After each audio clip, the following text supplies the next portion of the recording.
It's been 4 years since I last visited Ukraine, so I decided to get on a train, head to JFK Airport, and fly to Warsaw, where I would eventually start a new journey to see how the country had changed since January 22, which was the last time I saw it. So I land in Warsaw. I then board an 8-hour bus from Warsaw to Lviv. The first thing I noticed, I didn't get a video of it unfortunately, but was the memorials that seemed to be in every single town and village we drove through on the 50-mile trip from the border to Lviv. Right away, I noticed the generators. You can smell them out on the street, and then as you're dining, you can actually see them.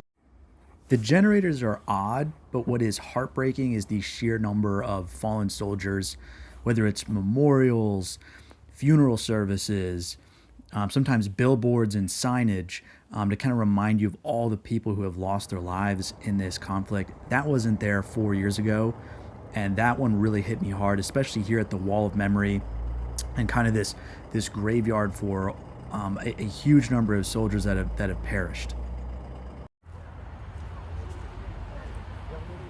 City of Lviv itself is still beautiful, and I will say that despite the really terrible things that are going on, people are doing their absolute best to stay positive and keep things normal.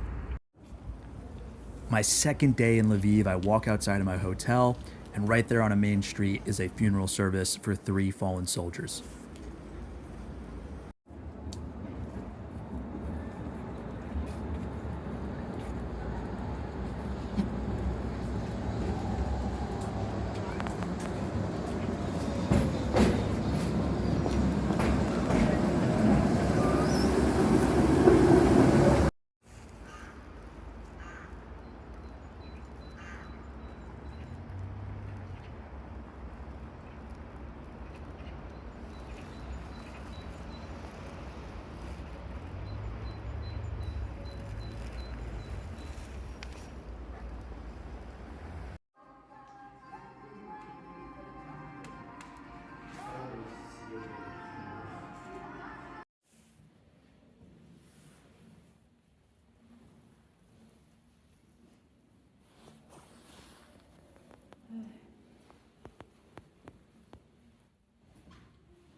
Okay, so it's 7:30 p.m.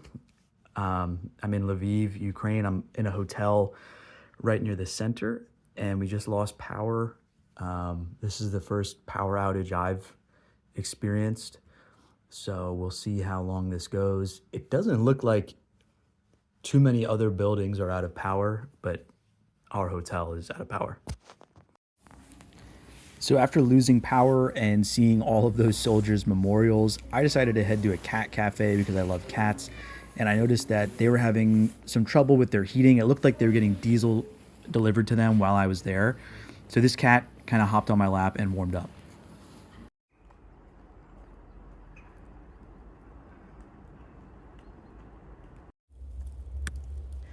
I went back to the Wall of Memory and visited some of the graves. I noticed this soldier was only 19 when he passed away, so I actually bought 4 roses for him and left it on his grave, and you can see him there, the bright red roses.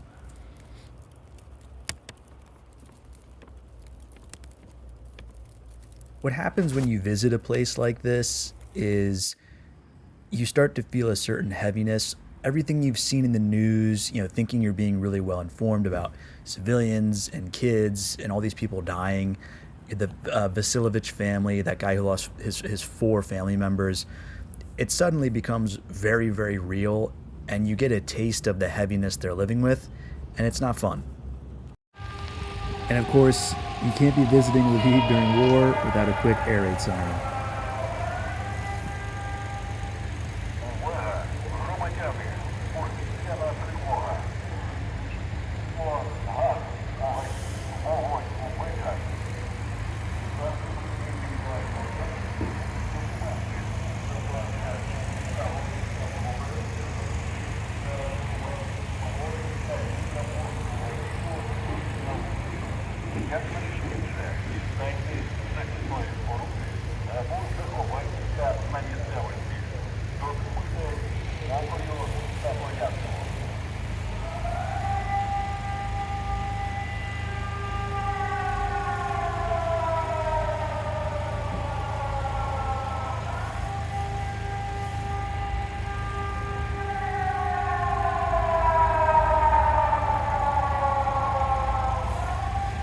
At this point, I start to feel wonder and a kind of weird sadness about just how resilient these people are.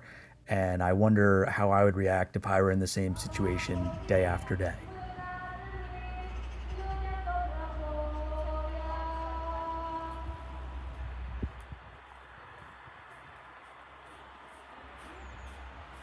I'm not totally sure what to do with all of this footage yet, but I think it's really important to share it with as many people as possible. I've noticed there's a lot of misinformation and a lot of disconnection in the world we live in, and to just share what's actually happening goes a long way.